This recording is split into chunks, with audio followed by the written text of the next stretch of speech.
लंबे बाल वाली बहू और गुजराती सास। हेलो दोस्तों, आज हम आप सभी को सुनाने वाले हैं एक बहुत ही प्यारी सी कॉमेडी और इमोशन वाली कहानी, जिससे आपको बहुत अच्छी सीख भी मिलने वाली है। कहानी को शुरू करने से पहले अगर हमारे चैनल को आपने सब्सक्राइब नहीं किया है तो सब्सक्राइब ज़रूर कर ले और बेल आइकन भी दबा दे, जिससे आपको मिले हमारे हर वीडियो की नोटिफिकेशन सबसे पहले। और वीडियो को लाइक करना बिल्कुल भी ना भूलें। चलिए कहानी शुरू करते हैं। ये है सास, गुजराती थी, जिनका नाम था शीतलबेन। इनके पति बड़े ही हंसमुख थे और उनका नाम भी था हंसमुख व्यास। शीतलबेन की बहू का नाम था रेशमा। उसके बाल बहुत लंबे थे और शीतलबेन को ये चीज़ बिल्कुल पसंद नहीं थी। वो आए दिन बहू से कहती थी कि अपने बाल कटवा दो, लेकिन रेशमा नहीं सुनती थी, क्योंकि उसे अपने बालों से बहुत प्यार था, बहुत पसंद था उसे अपने बाल। और आए दिन खाने में रोज़ शीतलबेन को बाल मिलते थे और वो खाना छोड़कर उठ जाती थी। लेकिन फिर भी रेशमा ने कभी अपने बालों को नहीं कटवाया, क्योंकि उसे अपने बालों से बहुत ज़्यादा प्यार था। बहुत प्यार करती थी वो अपने बालों से। जब भी रेशमा की सास उसे ये कहना चाहती थी कि अब अपने बालों को थोड़ा छोटा करवा लो या इन्हें बांध कर रखो, तभी रेशमा अपनी सास के साथ तुरंत ही झगड़ा कर लेती थी। और जितना भी कोई उसे बालों को बांध कर रखने को कहता था, उतना ही वो बालों को खोल कर रखती थी, क्योंकि वो अपने आप को बहुत ही मॉडर्न समझती थी, बहुत अच्छी समझती थी कि उससे ज़्यादा सही और सुंदर तो कोई है ही नहीं। पर ऐसा नहीं था। रेशमा के साथ शीतलबेन परेशान हो चुकी थी। आखिर ऐसा क्या करे जिससे रेशमा सुधर जाए, समझ जाए और अपने बालों को संभाल कर रखे। रेशमा को लगता था कि बाल तो सिर्फ एक फैशन करने वाली, दिखाने वाली चीज़ है, पर ऐसा नहीं था। ये बात उसकी सास समझती थी कि बाल औरत का गहना होता है, औरत का श्रृंगार होता है, बाल औरत का सुहाग भी होता है। एक शादीशुदा औरत को अपने बालों को इस तरह से प्रदर्शनी केंद्र में दिखाना नहीं चाहिए। लेकिन रेशमा को ये बात समझ ही नहीं आती थी। वो तो बस अपनी ही धुन में रहती थी, चाहे उससे जिससे लड़ना पड़े, जैसे लड़ना पड़े, वो लड़ जाती थी। लेकिन वो अपने बालों को कभी संभालती नहीं थी। रेशमा का पति मनोहर, उसने भी कई बार उसे समझाने की कोशिश की कि बाल तुम्हारा गहना है, इसे संभाल कर रखो, खोल कर ऐसे घूमो मत।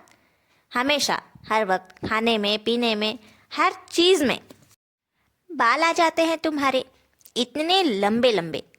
एक बार अगर खाने में बाल आ जाता है तो वो खाना खाने लायक नहीं रहता। पर रेशमा ये सब चीज़ नहीं समझती थी। रेशमा की ननद और देवर, वो दोनों भी थे। ननद का नाम था संजू और देवर का नाम था दीपक। दीपक की हर बात रेशमा हमेशा मानती ही थी। पर प्रॉब्लम ये थी कि इस वक्त दीपक पढ़ाई के सिलसिले में शहर से बाहर गया हुआ था और वहाँ रेंज ना होने के कारण वो अपनी भाभी से बात भी नहीं कर पाता था। इनफैक्ट घर के किसी भी सदस्य से उसकी बात नहीं होती थी। रेशमा की ननद थी संजू। वो तो बेचारी रेशमा की घर के कामों में, यहाँ तक कि सारे कामों में मदद भी करती थी। आधे से ज़्यादा काम तो वही कर लेती थी। फिर भी रेशमा उसकी भी कोई बात नहीं मानती थी। उसके लिए तो जैसे दुनिया मतलबी सी है, पर असल में ऐसा नहीं है। मतलबी तो वो खुद है, जो सबसे अपना काम करवाने के बाद भी सबको मतलबी कहती है।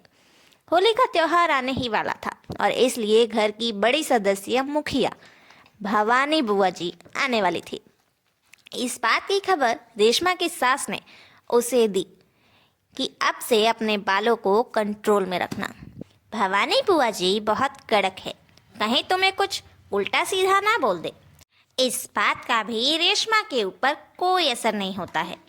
भवानी बुआ आ जाती है सबसे मिलने के बाद।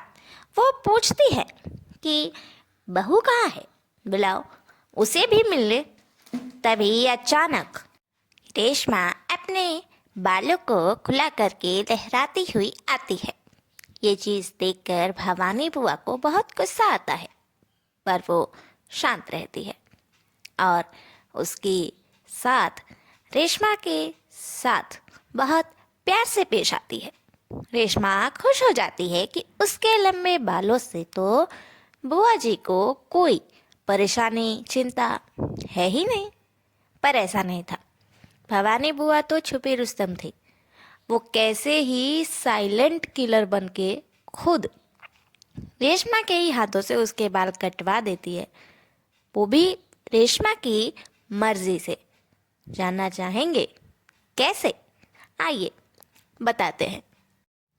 जब से भवानी बुआ आई थी तब से वो रेशमा के आगे पीछे ही घूमती रहती थी। बहुत प्यार करती थी उससे, बहुत बातें करती थी और उसके बालों की बड़ी तारीफ भी करती थी।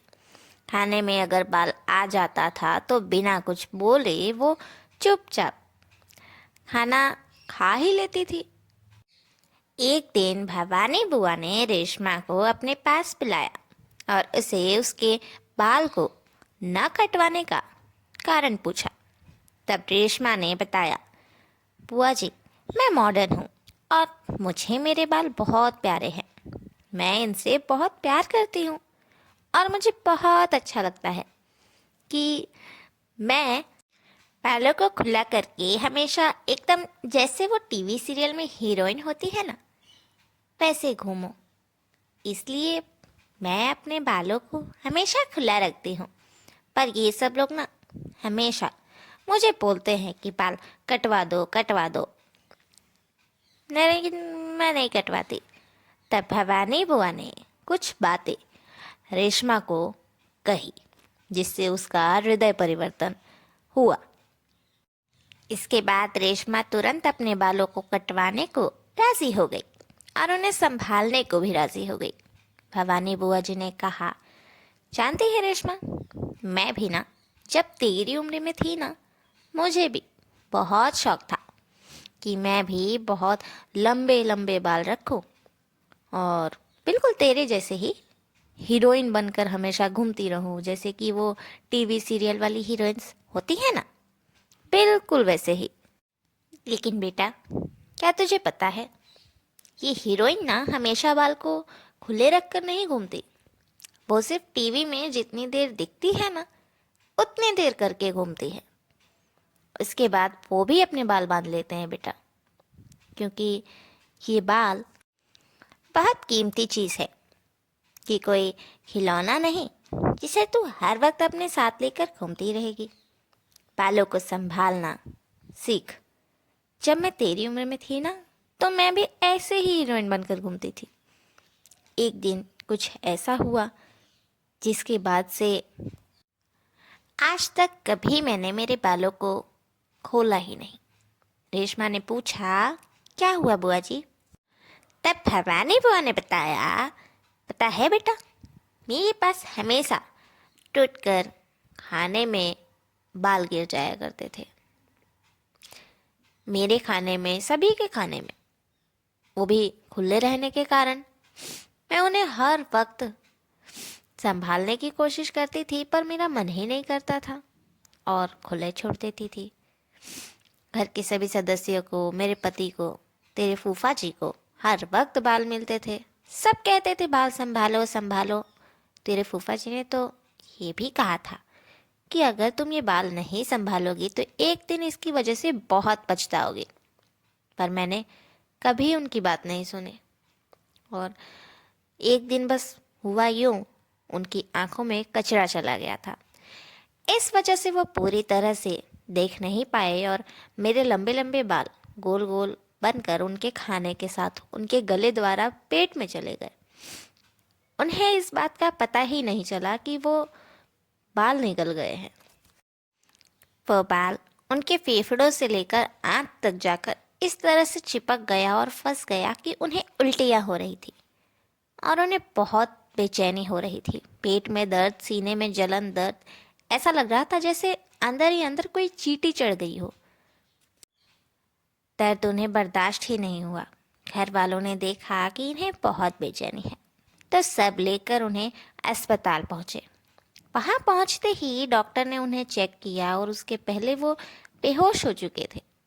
डॉक्टर ने देखकर उन्हें मृत घोषित कर दिया और जब पोस्टमार्टम हुआ तब पता चला कि उनके लीवर, किडनी, फेफड़ा से होकर उनकी आंतों में मेरे लंबे बाल फंसे हुए थे, जिस बाल की वजह से उन्हें बेचैनी हो रही थी और उन्हें दिल धड़कने में और सांस लेने में तकलीफ हो रही थी।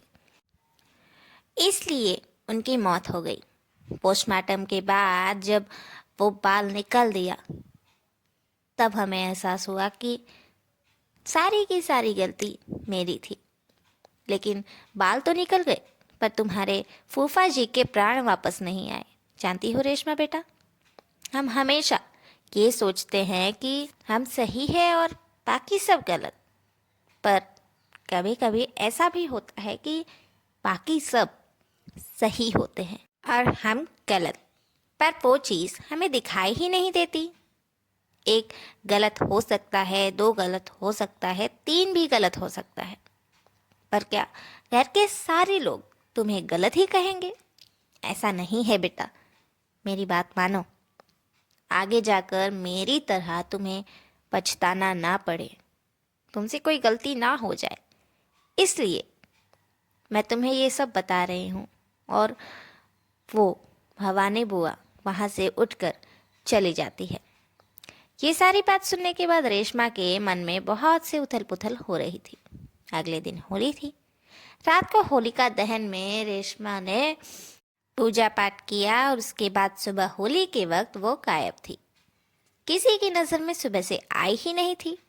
तब उसे ढूंढकर सब लोग परेशान होने लगे थे। तभी अचानक वो सबके सामने आ जाती है और उसके सिर पर पल्लू होता है। तभी जाकर वो सबसे पहले अपनी बुआ जी के पास और अपना पल्लू हटाकर अपनी बुआ जी को दिखाती है। बुआ जी, देखिए, मैंने आपकी बात मान ली।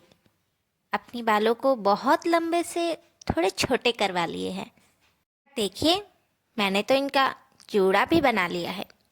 अब से मैं इन्हें खुले रख के कोई काम नहीं करूँगी। अपने बालों को संभालूंगी, संवारूंगी और इनका पूरा ख्याल रखूंगी। और मेरे बालों की वजह से किसी को कोई तकलीफ भी नहीं होने दूंगी बुआ जी। ये सारी बातें सुनकर घर के सभी लोग बहुत खुश हो गए और पूरा परिवार एक साथ आनंदमय होकर होली खेलने लगा। होली खेलने के बाद रेशमा ने सभी लोगों से माफ़ी भी मांग ली और गुजराती सास की समस्या का हल भी हो गया। वो भी बुआ जी के द्वारा हुआ। रेशमा की सास ने उसे सबक सिखाया और उसकी समस्या का हल हो गया और अब सास बहू में झगड़ा भी नहीं होता है। तो बताइए दोस्तों, कैसी लगी आपको हमारी ये कहानी? कमेंट करके ज़रूर बताइएगा और वीडियो को लाइक और शेयर करना बिल्कुल भी ना भूलें। इस कहानी से हमें ये सीख मिलती है कि हमेशा हम सही नहीं होते, कभी कभी कोई और भी सही होता है। हमें हमेशा खुद को सही जताने के चक्कर में अपने सारे रिश्तों को खोना नहीं चाहिए।